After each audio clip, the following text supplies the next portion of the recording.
how I work with dance and psychology, which is my kind of area of focus. I'm particularly interested in psychology because I believe it has an incredible ability to unpack underlying reasoning behind how we behave as humans. So, and I feel like this is very connected to dance's ability to reveal a lot about the human condition. More and more I'm thinking about how I can use my practice to deal with specific issues in society or with, between humans. And as a result, I tend to work a lot more interdisciplinary. And sometimes, I guess I just believe that sometimes dance in isolation isn't always the best way of communicating a message. So I often kind of use my idea and how I engage with my audiences as priority in my practice. And as a result, then kind of I work with movement and dance accordingly. So that's why sometimes I refer to dance within a broader kind of framework of art. So I kind of speak a lot more about art and psychology. But naturally, as a dance artist, my starting point is my body and kinesthetic kind of awareness. Okay, so as a choreographer, my dance practice is very much derived from some postgraduate research I did into how we communicate through body language and how we communicate through dance. So around 65% of our messages are conveyed through non-verbal communication. So I was very interested in looking at how, as a dance form, that is, dance as an art form is essentially derived, is made up of movement. So how can we communicate to audiences on the very same level that we communicate to each other just by kind of in conversation. So I very much look at kind of the way we stand, gestures, where we look, spatial relationships, and I kind of manipulate that, using that as a starting point. I manipulate that and exaggerate it until it becomes kind of contemporary dance. So often my work will have very kind of pedestrian movement, but go up to the kind of highly virtuosic contemporary dance. I'm also very interested in engaging with audiences that extend beyond those that just have a dance background. So this often involves engaging with people throughout the creative process. For example, a work of mine, which is photographed here, was called A Collection of Various Selves. An awful title which I was stuck with, but that's all right. But basically, this work researched the more negative sides of positive thinking.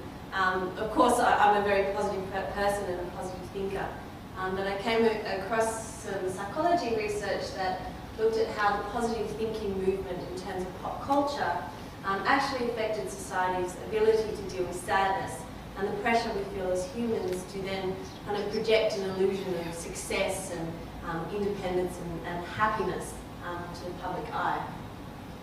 So this work and this project started off with psychology research and investigating that on a theoretical level. But then I opened up the conversation to the broader public through social networking because I find it a very fascinating medium. It's incredibly public, but for some reason people feel that quite protected in being able to kind of share a lot of very, very personal information. I found that quite interesting. So basically what I did was ask a lot of questions, share a lot of research, and facilitate a conversation with about over 800 people. And they all engaged in conversations that then I translated into the creation of the work itself. So a lot of the text that was used in the work was derived from those conversations that happened on Facebook and Twitter. But more importantly for me was how the artistic process actually engaged with audiences that usually weren't engaged with the artistic process. and opened up a conversation about something that usually isn't spoken about in the public eye. And I found, for me, that was an incredibly valuable part of the artistic project. So it made me kind of really, oh, which one am I clicking here? Here we go. Really look at the question of how we use the artistic process to make people think more deeply about issues in our society. So, for example, this was kind of looking at areas of happiness and sadness and opening up a conversation. I think that artists have a real ability to find creative ways to open up these discussions.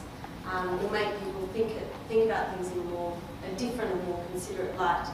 But it's all very well to say this, but I think that we also really have to consider who we're actually talking to and who we're opening up these conversations with. You know, are we making art just for art audiences, or are we trying to think about creative ways to open up the discussion to the kind of broader audience? I also just wanted to have a talk about a work that I did, which was called 15. So because it marked quite a significant shift in my artistic practice. So basically, 15 was a dance work and a social experiment that was set in peak hour pedestrian traffic. So the whole work was rehearsed, created, and performed in public space, which was exhausting and logistically very difficult, but opened up a lot of conversations with people that weren't usually involved in the artistic process. So what 15 did was actively test theories of proxemics in crowded public spaces.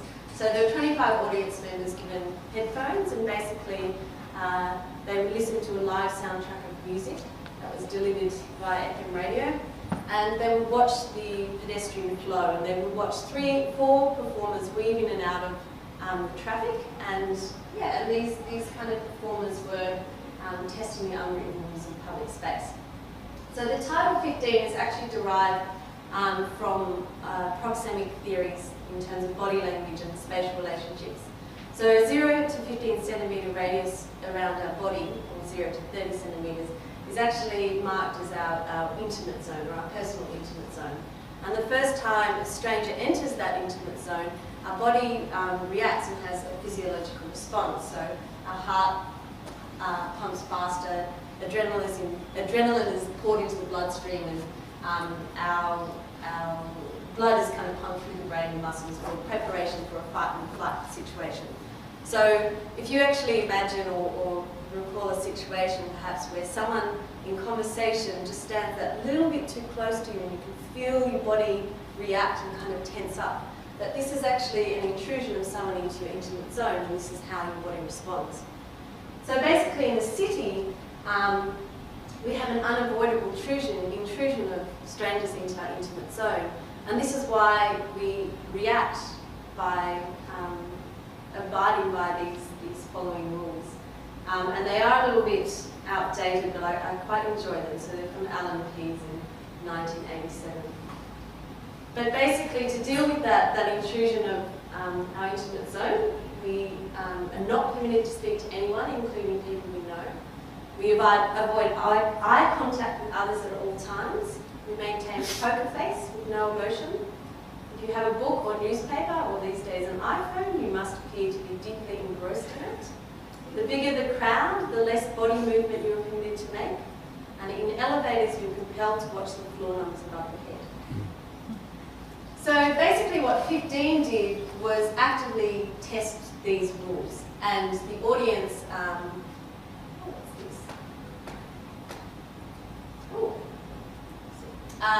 so actively tested these rules, and the audience actually watched this experiment. So they would weave in and out of the traffic, they would smile at people, they would perform aerobics, they would close their eyes and move through the traffic with high pedestrian flow really slowly to see how kind of people moved around. At one point, a girl also collapses on the ground. She has a panic attack and collapses on the ground for about 2 or 3 minutes. And you sit and you watch and you see if anyone is actually going to pick her up. I'll show you a little video just to help kind of articulate this. Whenever we address a large group of people, this is the comfortable distance at which we choose to stand. 2. Social zone, 1.2 to 3.6 metres. We say that this distance from strangers, partner or carpenter doing repairs around our home, the postman, the new employee at work, and the people who we do not know very well. 3. Personal zone, between 4 to 6 centimetres. Personal zone, between 4 to 6 centimetres and 1.2 metres. This is the distance that we stand from close parties,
Thank you very much.